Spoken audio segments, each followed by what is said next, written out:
soy el doctor Valencia, Óscar Valencia, coordinador de este espacio de educación médica continua. El día de hoy tenemos un tema muy especial, pero antes de dar inicio a nuestra sesión, les pedimos que todas sus preguntas las hagan a través del chat y al final las haremos llegar a nuestro ponente. También les pedimos que al final nos hagan favor de llenar una encuesta de satisfacción. La liga para hacer esta encuesta estará en el chat o bien a través del código QR. Les pedimos también para fines de facilitar los diplomas para recertificación, nos pongan su nombre completo en la pantalla y eso facilitará esta situación. En nombre de la Escuela de Medicina y Ciencias de la Salud del Tecnológico de Monterrey, les doy la más cordial bienvenida a nuestra sesión académica de pediatría.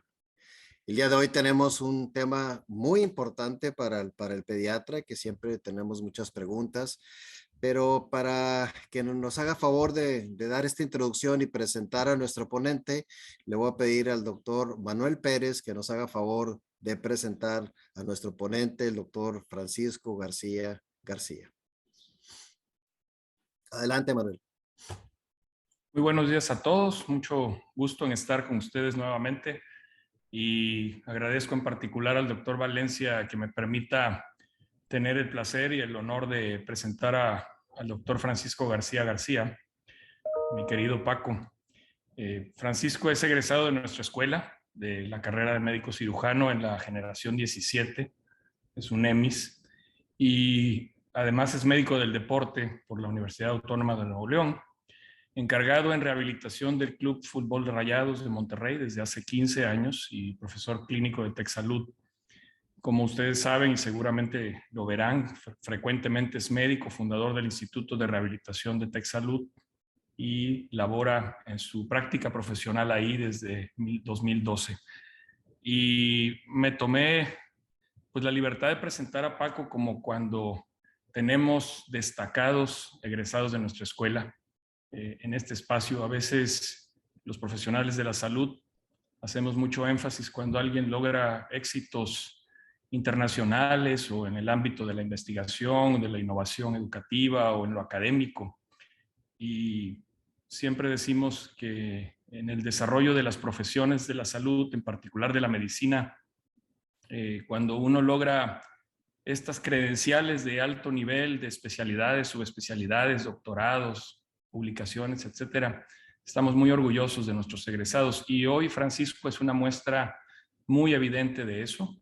Él, en el ámbito del deporte, ha llegado al nivel profesional más alto de nuestro entorno nacional y, por supuesto, con una proyección internacional en el Club de Fútbol Monterrey, donde ha estado exitosamente los últimos años. Y le agradezco mucho a Paco que nos acompañe y que nos pueda dar esta charla e instruirnos sobre el entorno del trauma craneoencefálico. Paco, bienvenido y adelante. Muchas gracias por estar con nosotros en la sesión de pediatría. Hola, buenos días. Muchas gracias, Manuel, por la inmerecida presentación que me estás haciendo. La verdad me halagan muchísimo. Uno trata de llevar la bandera de la Escuela de Medicina por todos lados. Incluso nosotros invitamos a alumnos de la EMIS al barrial, a las sesiones médicas que hacemos ahí en Rayados, y los ponemos a presentar a ellos. Y la verdad siempre me enorgullece y le digo a todo el mundo, ellos son de la escuela de donde soy yo, porque la presentación que hacen, la forma de preparar un artículo, un tema, la verdad que se nota mucho la calidad de la escuela, que ha crecido año con año, y los felicito a todos los que están ahí involucrados. Y bueno, pues muchas gracias por la invitación. Ya tenemos pendiente esta plática desde hace mucho, pero por tiempos y por otras cosas no se podía. Ahorita que estoy de vacaciones forzadas porque no estamos participando, ya tengo más chance. Entonces, un placer para mí y espero, no pretendo para nada dar una cátedra de nada, solamente quiero dejar algunas cosas de lo que hemos vivido, cosas que en los años recientes se han estado investigando del traumatismo craneoencefálico, más enfocado hacia niños y adolescentes, y que se puedan llevar alguna cosita para la práctica y que les sirva a todos. para prevenir lesiones graves. Entonces, ustedes me dicen, compartimos pantalla y arrancamos. Adelante, adelante, Francisco. Un segundo. Compartir. Está.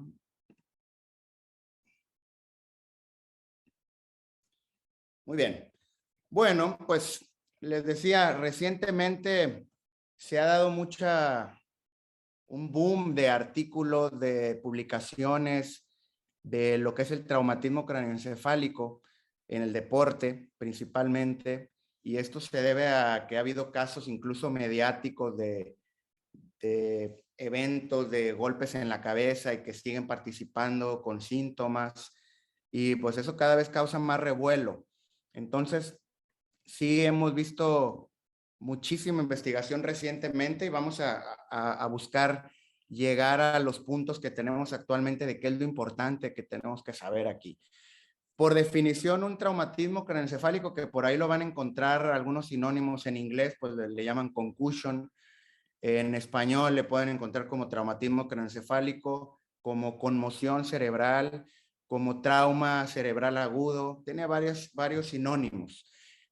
La Academia Americana de Neurología lo define, y también el CDC lo define como una lesión cerebral traumática inducida por fuerzas biomecánicas que va a provocar una aparición súbita de síntomas. Puede o no haber pérdida del conocimiento. Esto es muy importante porque antes era, no se desmayó, sigue jugando o sigue participando. Ahora no, ahora sabemos que aún y que la persona o el paciente o el atleta no pierda conocimiento, puede tener un evento de una conmoción cerebral. Y esos síntomas normalmente se van a resolver de forma espontánea. Puede ser por haberse golpeado directamente cabeza con cabeza, pero también puede ser cuando caiga al suelo y se golpee con el suelo, cuando se golpea con un poste, cuando lo golpea un rival con el pie, cuando cae de forma medio descompuesta y la fuerza se transmite a la cabeza. Entonces no tiene que ser nada más cabeza con cabeza, eso también hay que tenerlo claro. De 1.1 a 1.9 millones de menores de 18 años van en Estados Unidos a urgencias al año por un evento de este tipo. Del 2001 al 2012 en Estados Unidos se reportaron 3.4 millones de traumatismos craneoencefálicos solamente por deporte. Y como ven en esta gráfica aquí, la mayoría de esos casos caen en menores de 20 años. Conforme va llegando la adultez, como que va siendo menos y luego vuelve a subir un poco en adultos mayores. Pero en este grupo de edad que a ustedes les toca atender es donde más prevalente vamos a ver los traumas craneoencefálicos. Si lo vemos un poquito acá por la parte de, déjame quitar esto, por deporte, nos damos cuenta que, como lo supondríamos, pues en el fútbol americano, en el rugby, es donde más eventos hay de este tipo. Y ya después viene una prevalencia menor en cuanto a 1000 athletic exposures que le llaman, o un athletic exposure es un entrenamiento de un atleta, y bueno, cada 1000, este es la prevalencia que hay. En fútbol, soccer, en béisbol es ya más parecido. Entonces, esos son los deportes en los que más se los van a topar. Ahora, un punto muy importante. En el 2016, en la revista que para ustedes debe de ser de las más leídas, la Pediatrics, hicieron un análisis de todos los casos que había, pero también se pusieron a ver quiénes de los que sufrían traumatismo craneoencefálico no los veía un médico especializado en esa parte o no iban a urgencias. Y vieron que del 1 a 2 millones que van al año, hay otro porcentaje importante de 500,000 a 1 millón más que no fueron al médico, es decir, se golpean la cabeza, andan con algún síntoma por ahí, pero dicen se me va a pasar, o el papá dice no pasa nada, se te va a pasar, y no los van a atender.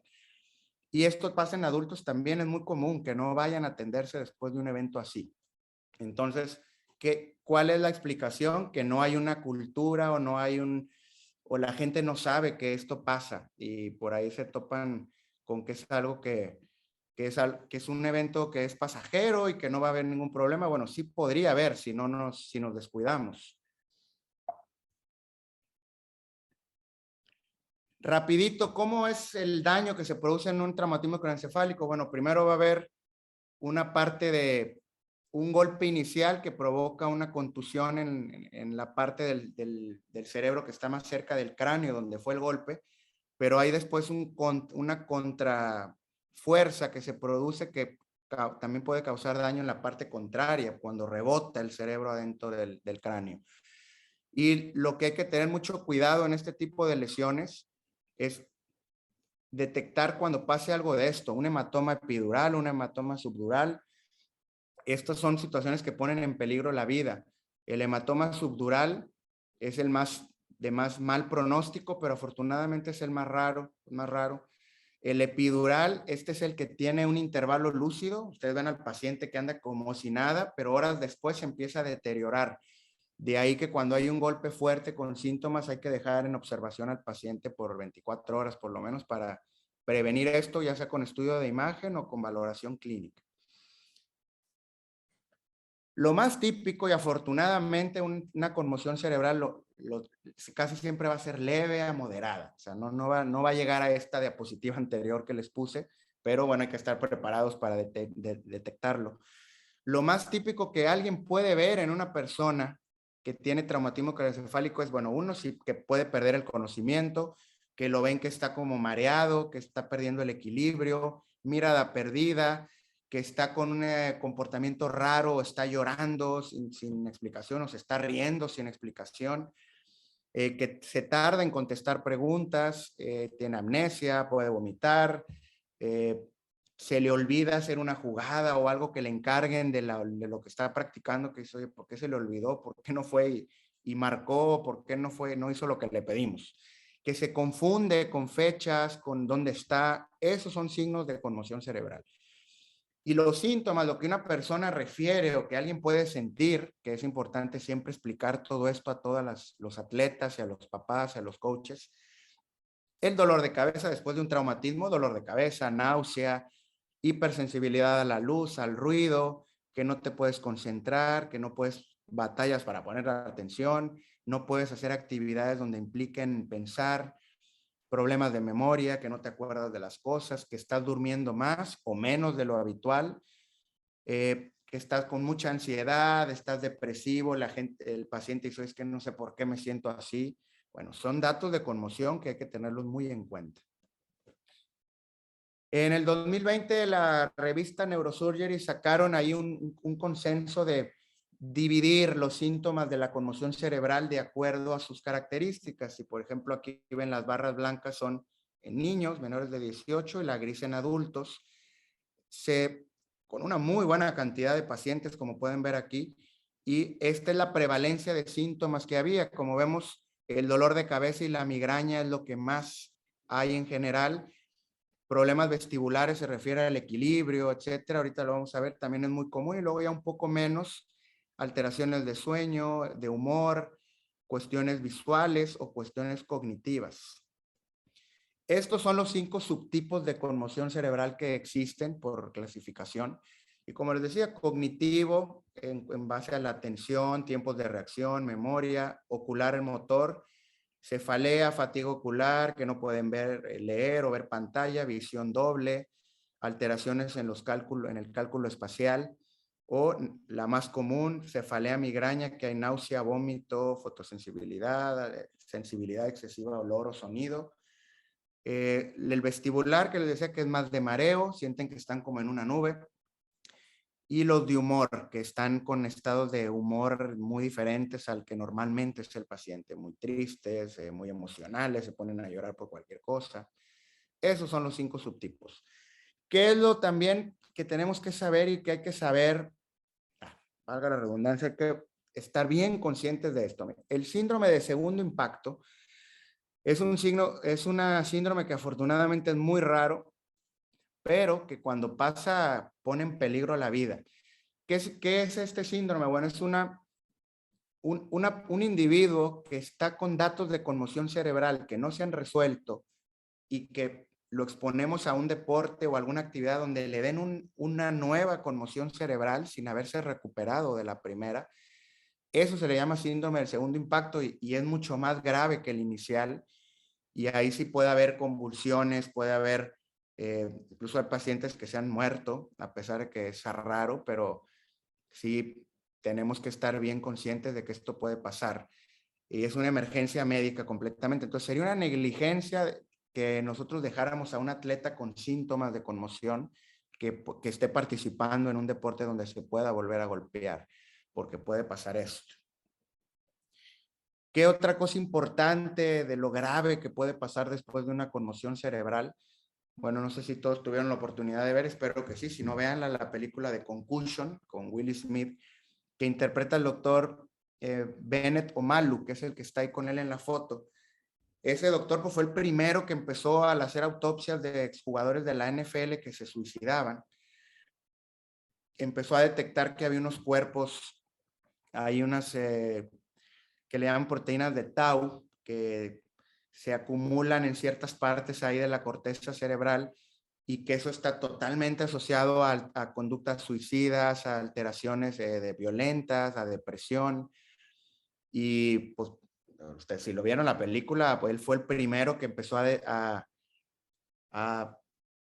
alzar la voz de que estaba pasando esto con los futbolistas de fútbol, con los atletas que tenían una exposición muy continua, repetitiva a los traumas craneoencefálicos, que no nada más es en la NFL, también los boxeadores o en rugby. Entonces esto ya se sabe, ya es algo que está descrito y bueno, siguen investigándose los atletas cuando mueren, los exjugadores, la mayoría afirman de que quieren que se hagan pruebas en su cerebro para que se sigan encontrando o tratamientos o opciones para detectarlo, porque esto hasta ahorita la única forma de detectarlo es en autopsia. Entonces no hay todavía una prueba que le digan a una persona, oye, tú tienes esto ya, que ese sería el futuro y a lo que quisiéramos llegar.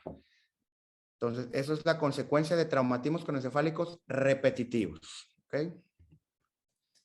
Bueno, hay algunas características del trauma craneoencefálico que es importante recalcarlas. Ya les había mencionado que no siempre va a ser porque es que, pero a ver, es que no te golpeaste ni la cabeza. Bueno, puede traer una conmoción por una transmisión de la fuerza, por algún mecanismo ahí en una jugada, por ejemplo, o en una caída.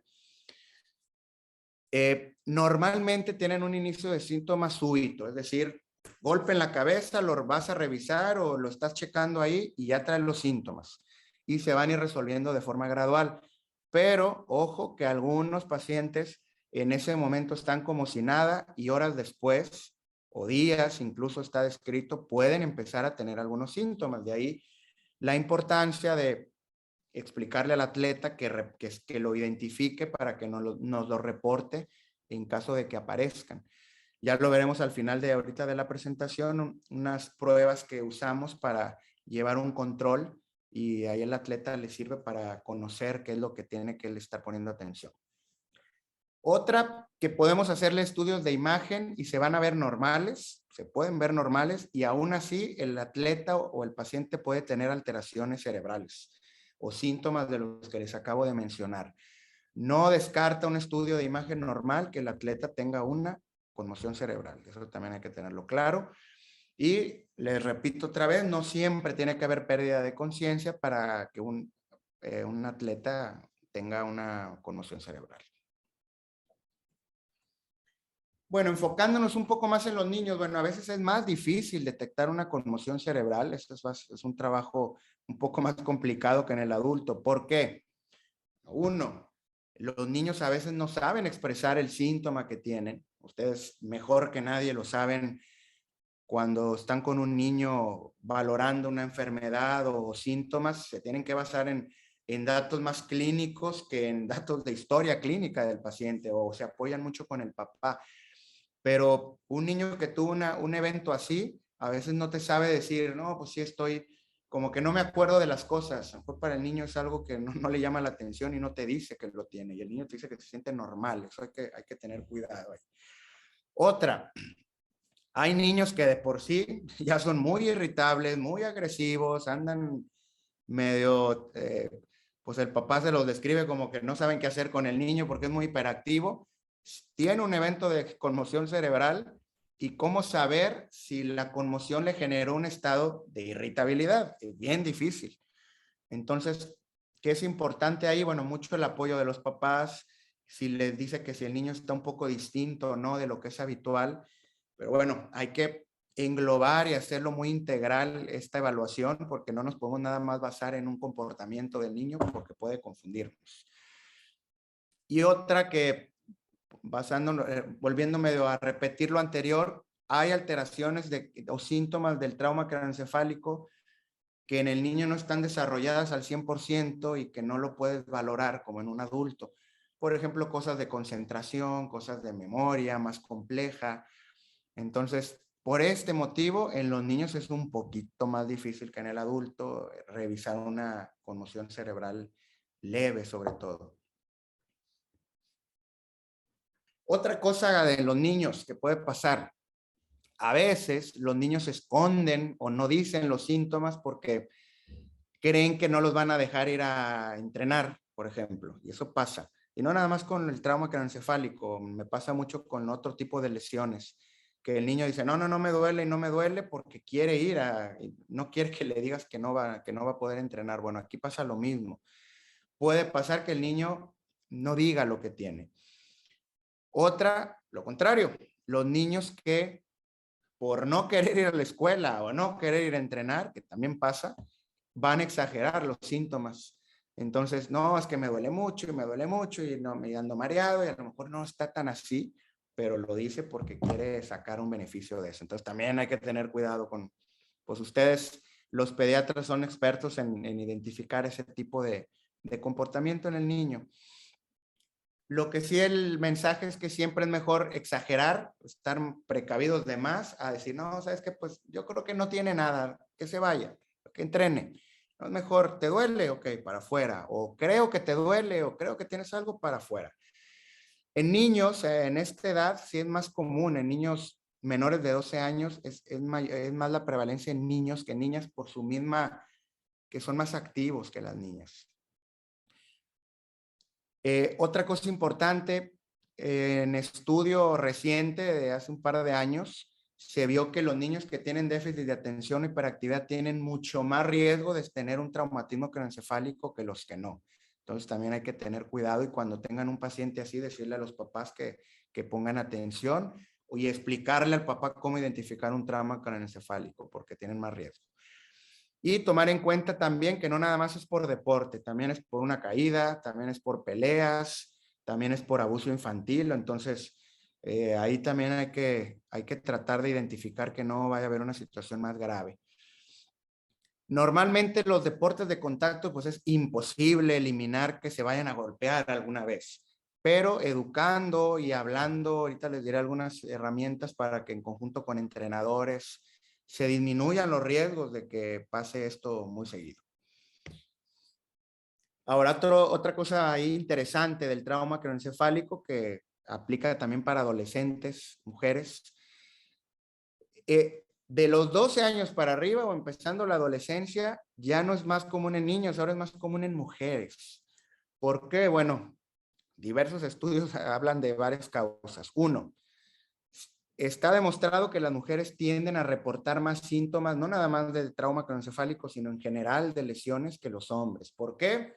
Pues ahí podemos teorizar.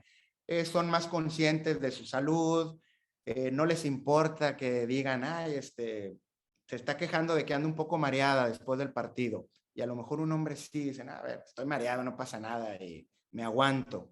Puede haber una cuestión cultural ahí. Otra, hay estudios que hablan de que la circunferencia del cuello, por los músculos del cuello en el hombre, que es mayor que en mujer, eso es un factor protector. Entonces, el mismo golpe en un hombre y una mujer tendría más repercusión o generaría más síntomas en la mujer que en el hombre por esa parte de la fuerza de los músculos del cuello. Otra, la progesterona. Por ejemplo, hay un estudio también ahí que del 2014 hablaba de que cuando las mujeres tenían un trauma craneoencefálico en la fase lútea, que es cuando la progesterona lo tienen más, los niveles están más arriba, los síntomas eran peores o el pronóstico era peor. Empezaron a ver por qué podría ser y bueno, ellos explicaban que la progesterona es neuroprotectora y que cuando están los niveles muy altos hay el trauma craneoencefálico, un trauma craneoencefálico disminuye drásticamente los niveles de progesterona y que eso podía ser un factor de peor pronóstico y que en la fase folicular o en hombres que los niveles de progesterona están un poco más estables y no hay esa caída, ahí no había tanto ese factor de peor pronóstico. Entonces, está interesante y esto, pues sigue habiendo información todos los días de esto. Hay que estar atentos de que vayan saliendo más cosas, a ver a qué se debe.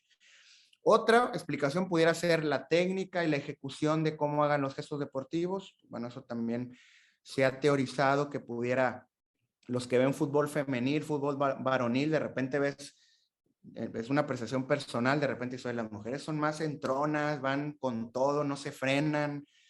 A veces eso tiene que ver también, esas son más temerarias a la hora de un deporte y eso puede ocasionar, en ocasiones puede hacer esto, que tengan más riesgo de trauma craneoencefálico.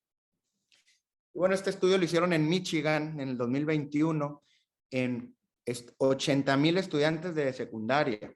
Y miren la prevalencia que había desde el 2016 al 2019 entre hombres y mujeres, o sea, muy marcado cómo es mayor en niñas o en adolescentes.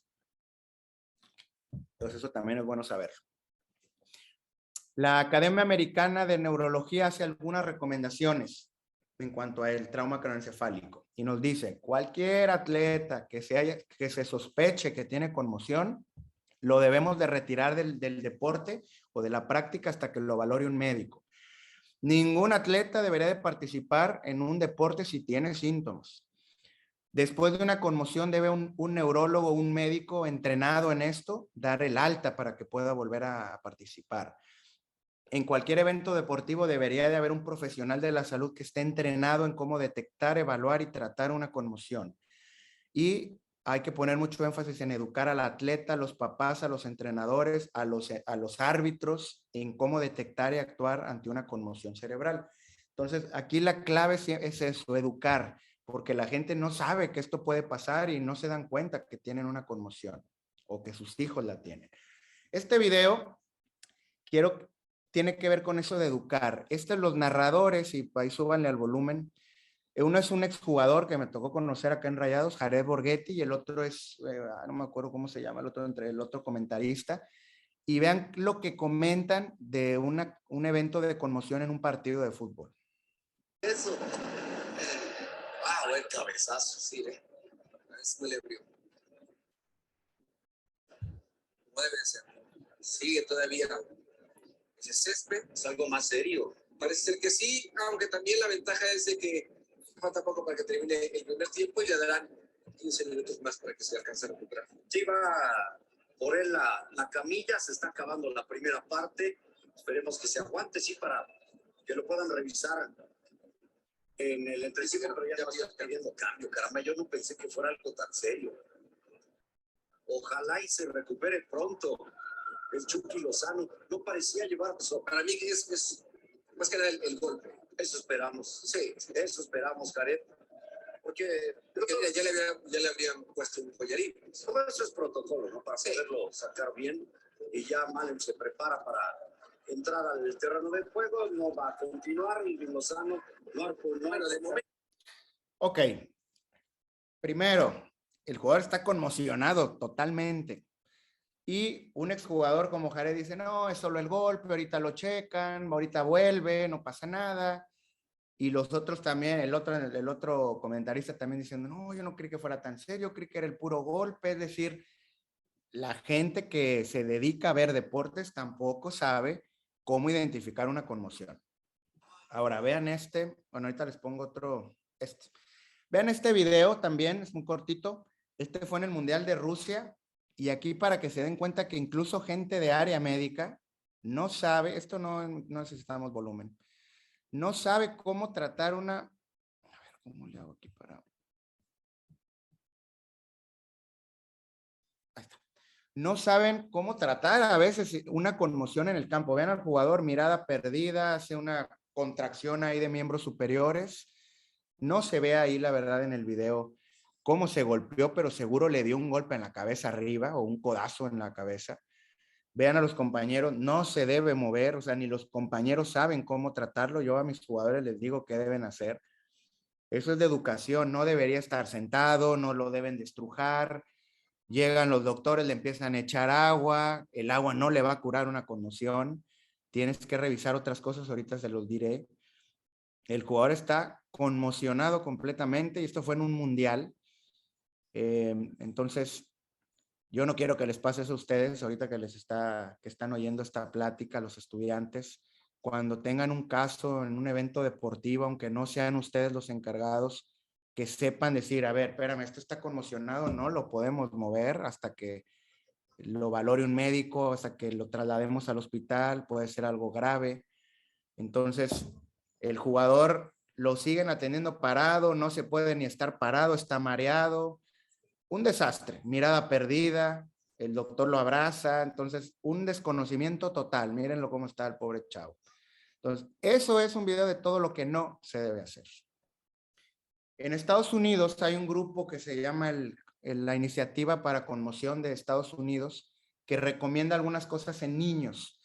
Ellos modificaron las reglas en todos los eventos deportivos en soccer, por ejemplo, para poder sacar a un niño con sospecha de conmoción, evaluarlo bien y que metan a otro para que no anden con las prisas, porque eso es lo que siempre tenemos, que andan a las carreras todo el mundo, para poderlo revisar. Entonces puedes sustituirlo por otro que antes no se podía. En menores de 10 años está prohibido golpeos de cabeza en eventos deportivos. Y también de 11 a 13 años ellos limitan la cantidad de golpeos, es decir, en los entrenamientos no lo dejan golpear y solamente en los partidos y por razones ahí en ciertas jugadas. Cuando van equipos mexicanos a Estados Unidos, se sorprenden mucho cuando están en pleno juego y uno de los mexicanos de nosotros, de Rayados o de cualquier equipo, cabecea y el árbitro marca como si fuera falta y le dice, no puedes cabecear. Entonces acá en México todavía estamos muy lejos de esto. En Estados Unidos pues ya lo tienen, acá sería bueno llegar a esa parte de proteger a nuestros niños de que no estén golpeando antes de tiempo su cabeza.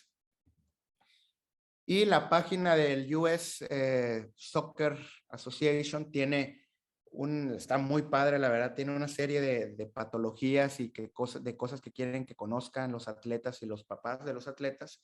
Y hay una parte que está ahí que habla de Head and Brain Conditions, ahí viene toda la explicación de qué es, cómo detectarla, etcétera. Entonces es un recurso que pueden usar ustedes. El CDC también tiene un apartado para concussion. Describe qué fue lo que les expliqué al principio. Dice cómo mantener a mis adolescentes sanos. Y viene una parte de que dice, habla tú como papá con el entrenador para que vean de qué manera se pueden disminuir los riesgos, evitar ejercicios donde estén ahí golpeándose de cabeza, etcétera. Y que los niños, que los atletas, que los coaches, que los árbitros, todos conozcan de esto para que puedan detectarlo y reportar cuando pasó algo de esto y darle el tiempo suficiente para recuperarse, que ahorita vamos a pasar a esa parte. Entonces también habla de qué síntomas o signos pueden ver los papás para que conozcan de qué se trata. También es un recurso que se puede usar. Y bueno, esta es la herramienta que usamos nosotros en el fútbol soccer, el Comité Olímpico, la usa la Asociación de Hockey Internacional, la Asociación de Rugby Mundial, la Asociación de Equitación Mundial. Entonces, estas 4 asociaciones hicieron este Concussion and Sport Group, lo fundaron hace 20 años aprox, y cada 4 años han ido sacando un consenso de cómo evaluar, detectar, tratar y recuperar conmociones. Esta herramienta está autorizada para que la use cualquier persona, o sea, es de libre acceso, y se llama SCAT5 porque es el que vamos, ahorita es la 5ª edición, y es una herramienta que la puedes usar para cuando acaba de pasar un evento de conmoción o de forma basal en un atleta sano para que la tengas de referencia para cuando pase algo. Entonces, cuando es algo que recién pasó, pues llena sus datos, te habla de unos red flags, que esto es de traslado al hospital inmediato, dolor de cuello, visión doble, adormecimiento de brazos, piernas, dolor de cabeza severo o que va incrementando, convulsiones, pérdida de conciencia, deterioro del estado de conciencia, vómito o que esté muy agitado. Después te pide que llenes algunas cosas que observaste, si el jugador estaba totalmente inmóvil en la cancha o no, si tenía dificultades de equilibrio, ahí vas llenando. Las preguntas de Madoc, que estas las hacemos cuando llegamos a la cancha inmediatamente. ¿En dónde estamos? ¿Qué día es hoy? ¿En qué parte del partido estamos? ¿Cómo va el partido? ¿Contra quién jugamos la semana pasada? ¿Cómo quedamos la semana pasada? Evaluación de escala de coma de Glasgow y una valoración de columna cervical. Y a partir de aquí empezaría si lo haces basal. Es decir, yo a los jugadores antes de cada torneo les hago una basal. Les hago una evaluación de síntomas, que son estos, del 1 al 6, depende de la severidad. Les hago una evaluación cognitiva de qué día, qué mes, qué día de la semana, qué año, qué hora del día es. Le hago preguntas de memoria inmediata, 5 palabras y que me las vuelva a repetir. Le doy números que cada vez son más, de 3, 4 y 5, y que me lo diga al revés. Y todo eso es basal. Si fue recién lo que le pasó, lo puedes hacer también y te sirve de referencia. Después haces una parte de valoración neurológica, que si tiene movilidad cervical completa o no, que si puede hacer la prueba de tocar la nariz con el brazo extendido varias veces, con su dedo. Prueba de balance, de estar con los ojos cerrados, con las manos en la cintura, en un pie, en los dos pies o con un pie adelantito del otro, que le llaman de tándem. Y luego las palabras que le dijiste al principio, las 5 palabras, que te las vuelvo a decir. Todo eso lo vas registrando. Y viene en la parte final de este SCAT 5 algunas recomendaciones de cuando pasó un evento de conmoción, de evitar alcohol, evitar medicamentos sin prescripción, no usar tabletas para dormir, no usar algo de antiinflamatorio que pueda ser anticoagulante, no manejar o conducir, y que para volver a jugar tienes que valorarte por el médico. Algunas cosas que debes de revisar y que debes de irte a urgencias en caso de que pase, también, que son lo que hemos hablado. Recomendaciones de descanso y cómo rehabilitarte y cómo volver, que es esta parte. Aquí, esta es la estrategia que usamos nosotros en un deportista, por ejemplo, y que también la deberíamos de usar en cualquier persona que tuvo esto. Cuando el atleta tiene un dato de conmoción, dejamos 24 horas en reposo total. Si ya empezó a sentirse mejor o se siente bien, empezamos en la etapa 1, que es actividades de su vida diaria que no provoquen síntomas, que tiene que estar 24 horas así sin ningún síntoma. Puede ir incluso a trabajar y a la escuela. Si pasan 24 horas, que nos dice acá abajo, sin síntomas, el siguiente día hacemos ejercicio ligero, bici, caminata. El objetivo es que aumente la frecuencia cardíaca. Si pasan 24 horas sin ningún síntoma, vamos ahora a correr, a hacer cositas más de deporte. Si es de fútbol, pues le ponemos cositas con la pelota, empezarlo a mover más. Si está 24 horas bien, a la siguiente etapa, que es entrenamiento un poquito más intenso, golpeos de balón, ejercicios ahora sí de pesas, ya cosas de ejercicio, coordinar, cosas cognitivas de que vea tal color o cosas así que ya le exijan un poco más. Si todo va bien, vamos a una práctica completa con el equipo. O sea, ya restablecemos sus actividades normales, ya aquí puede cabecear. Y si todo va bien, al siguiente día podría volver a jugar. Entonces, cuando ustedes escuchen en algún lugar, entró al protocolo de conmoción, es este. Son mínimo 6 días para que un jugador pueda volver a participar. Ahora, mínimo, porque si estando aquí, cuando empezó a correr, el jugador en la tarde le dolió la cabeza, se mareó, no durmió bien, no podemos pasar a la siguiente etapa. Nos tenemos que quedar otra vez en la pasada y dejar otras 24 horas y esperar a que pueda pasar la etapa porque estuvo sin síntomas. Este es un ejemplo, por ejemplo, de un jugador que tuvimos la temporada pasada. Para poderlo dar de alta, hacemos un reporte con cuándo le pasó, cómo estaba su evaluación inicial, día por día, qué hizo, que fue el protocolo este que les acabo de mencionar, y al final lo tiene que revisar un neurólogo, que bueno, también nos hace un reporte independiente de que está bien, y ya con eso puede volver a jugar esta persona. El SCAT tiene un apartado para niños. Esto es para niños de 5 a 12 años. De 13 para arriba usamos el anterior. ¿Qué diferencias tiene? Bueno, nos habla lo mismo en el cuanto a regreso al deporte, es muy parecido. Lo que sí viene es un apartado de cómo hacerle para que vuelva a la escuela un niño que tuvo esto. Esto está interesante. Primero, el primer día, en cuanto el niño se sienta bien de los síntomas, que lo vean normal, no lo van a mandar a la escuela, lo van a dejar en su casa, que haga sus cosas normales, incluyendo uso de pantalla. Si ya el niño hizo todo en casa, de lo que él haría normalmente, no académico y no de pensar, pueden empezar a hacer cosas en la casa, pero que sean asociadas a la escuela, es decir, que empiece a hacer tarea, que empiece a leer, que empiece a hacer cositas de pensar. Si tolera bien esto y no le aumentan los síntomas o no tiene síntomas, ahí puede empezar a ir a la escuela, pero de forma gradual. Llegar más tarde o ir mediodía y que tenga algunos breaks, un poco más de breaks que el resto. Y esto lo pueden hablar con los maestros. Ya que eso lo tolere bien, de que vaya 1 o 2 días de forma parcial, ya puede volver normal. Ahora nos dice que si el niño no aumenta sus síntomas con cositas aquí normal en la etapa 1, nos podemos saltar la 2, eso lo dice acá, y mandarlo directamente a que empiece gradualmente a la escuela. No lo tienen que tener haciendo cosas de la escuela en casa. Algunas recomendaciones para ir a la escuela también, es decir, que vaya a mediodía, como les dije, que le den más tiempo para acabar tarea, que tenga algún examen en un cuarto en la parte para que no haya mucho ruido, que no entre a áreas muy ruidosas, que tenga más breaks, que no le pongan más de un examen al día, que le pongan las actividades un poco más cortas, que él tenga un tutor que lo esté ayudando y que los maestros estén enterados y que nos ayuden a apoyar al niño. Esto es lo mismo, es lo de Return to School. Esto fue la última del SCAT-5 que fue en el 2016. Y algo importante es que el niño no debe volver a hacer deporte hasta que no complete esta parte de retorno a la escuela. Algunas recomendaciones vienen también en ese SCAT para niños de que no hagan muchas cosas de internet, de computadora, de juegos de video los primeros días si está con síntomas. Básicamente, que recomendaciones para los papás.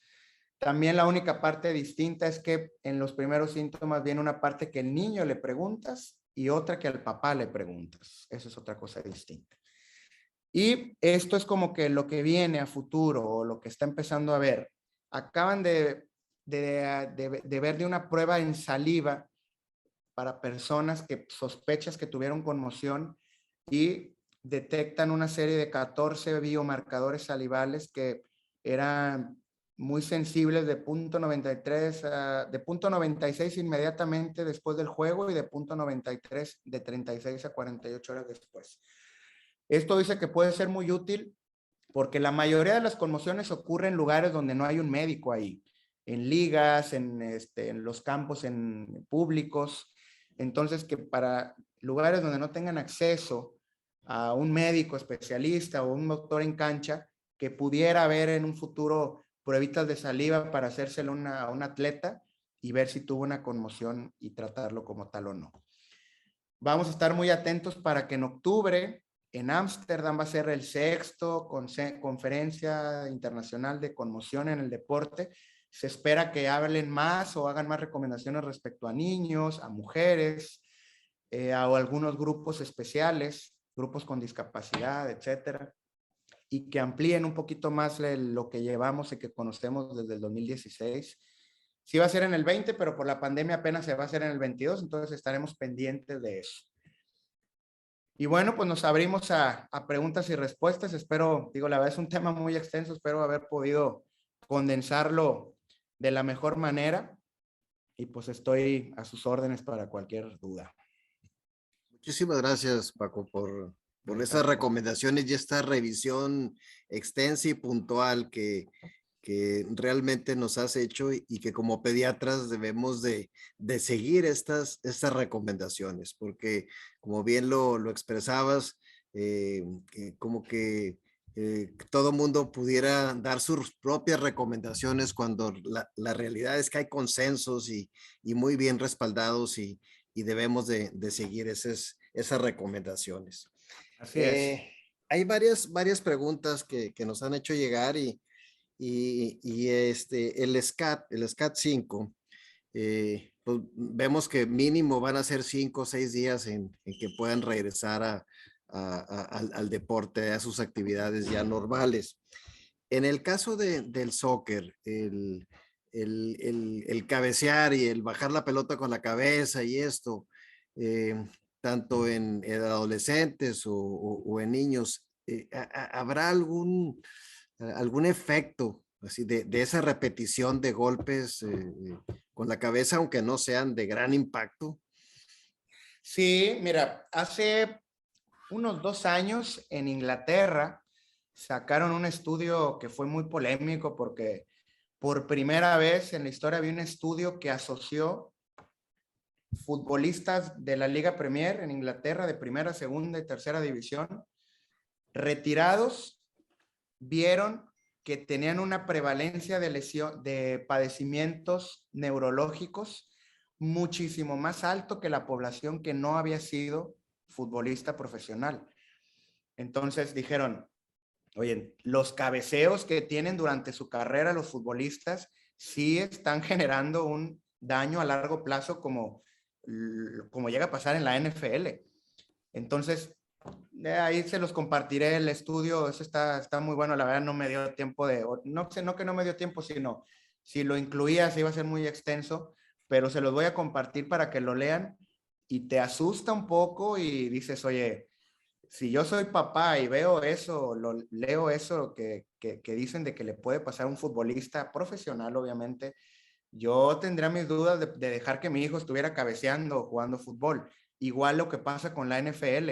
Ya se ha visto una disminución ahí en qué tanto practican fútbol americano los niños por el tema este que se hizo muy famoso de las conmociones y las secuelas que puede dejar a largo plazo. Pero sí hay una asociación en secuelitas a largo plazo en futbolistas también, ¿eh?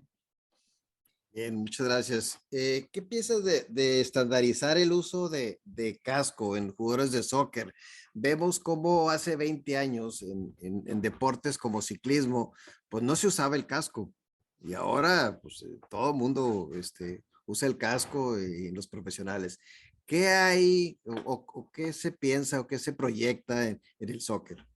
Sí, no está contemplado ahorita. Ustedes cuando vean a alguien que trae una bandita, por ejemplo, los que vean, son futboleros que ven a Raúl Jiménez, que él tuvo una fractura de cráneo y estuvo 9 meses sin jugar porque fue una cosa grave. Él sufrió un traumatismo en un partido. Él trae una bandita ahí de tela, pero eso es más para bajar un poquito la posibilidad de una herida. Una bandita de tela, una bandita cojinada, no te va a eliminar un traumatismo craneoencefálico. Es un golpe fuerte. A ver, los de la NFL traen un casco así súper rígido y con toda la tecnología interior que se infla y tal y tal. El problema es el rebote que te da. Una bandita en la cabeza, si tú golpeas, a lo mejor hace que no te abras, que no tengas una herida en la piel, pero no te va a eliminar la posibilidad de un traumatismo craneoencefálico.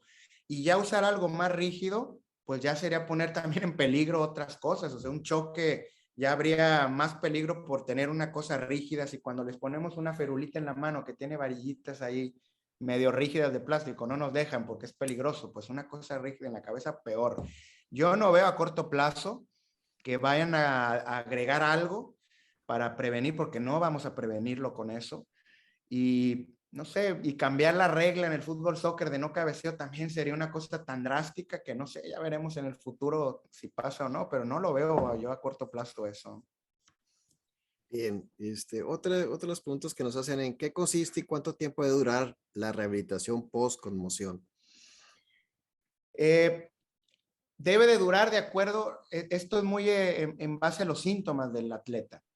Como les mencioné ahorita, el mejor escenario posible después de una conmoción son 6 días de recuperación que lo vas a ir gradualmente avanzando. Pero hemos tenido jugadores que se tardan 2 semanas en volver a jugar porque cuando quieres avanzar en etapa presentan síntomas y te tienes que esperar, les tienes que dar más días. Entonces no hay una fecha fija, en cada persona es diferente, depende del qué tan fuerte fue el golpe, de cómo te afectó. Lo que sí es que sabemos es que es mínimo 6 días, pero puede durar 2, 3 semanas. Es muy raro que dure más de un mes. Ya cuando dura algo más de un mes, habría que revisar con neurólogo, etcétera, que no haya habido alguna otra situación que le esté generando síntomas persistentes. En atletas con discapacidades, que también tenemos que promover que ese tipo de niños tengan su deporte, su vida un poquito más normal. ¿Existen más traumatismos registrados en este grupo de edad? En cuanto a estudios, no hay tantos estudios sobre eso. De hecho, estoy esperando ese consenso a finales de año, porque hasta ahorita no hay ninguna recomendación de ese grupo en cuanto a grupos con discapacidad.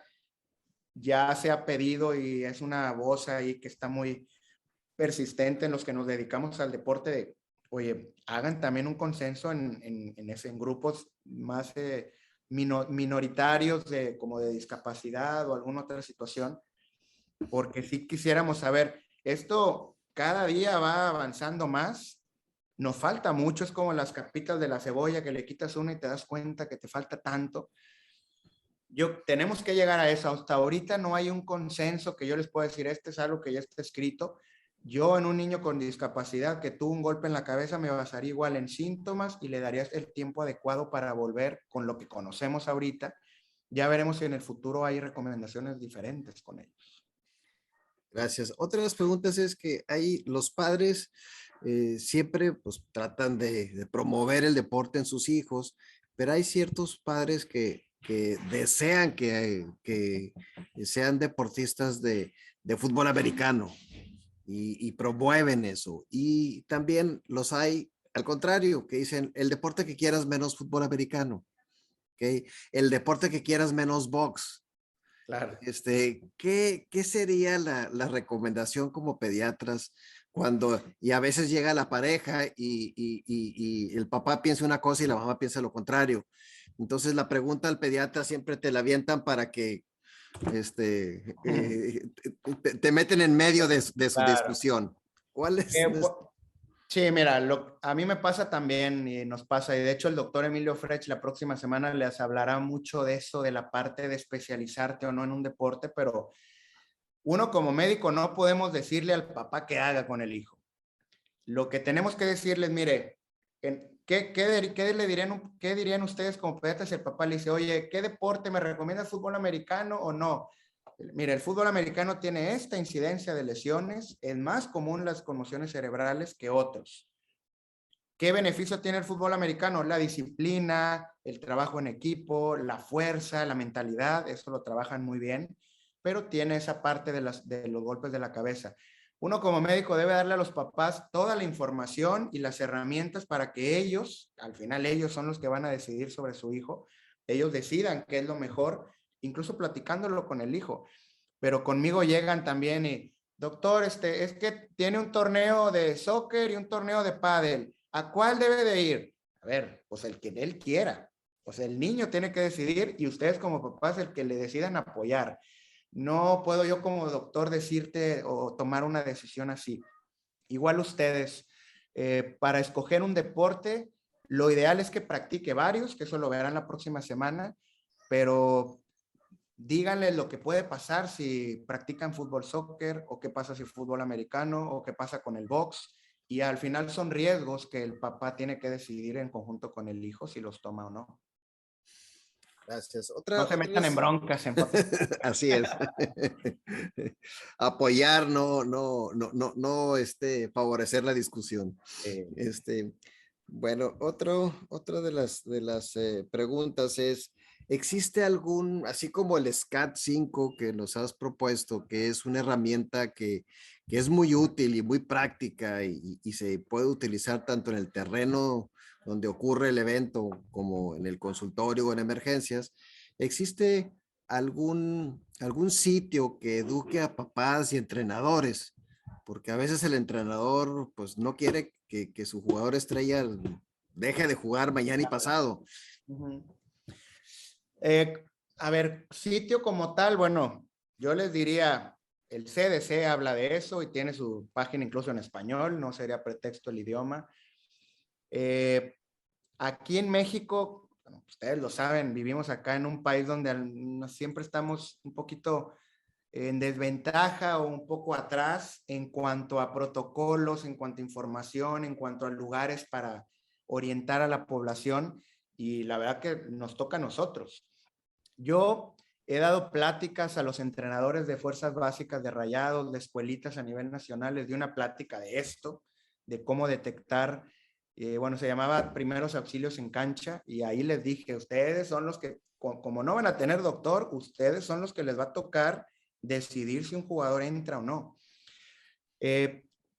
A ver, si el papá les dice, oye, ¿cómo le hago para que mi entrenador conozca de esto?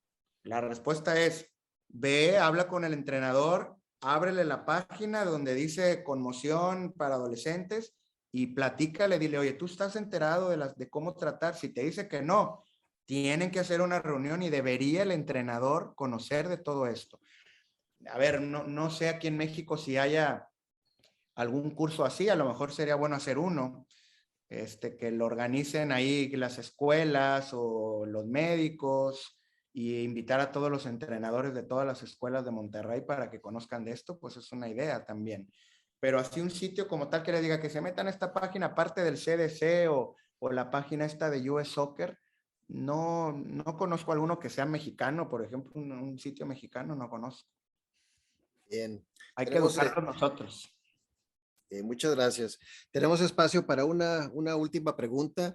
Y con un paciente que llega después de una conmoción, que llega a urgencias con síntomas, con vómito, desorientación, mareo, en fin, ¿qué se debe de solicitar?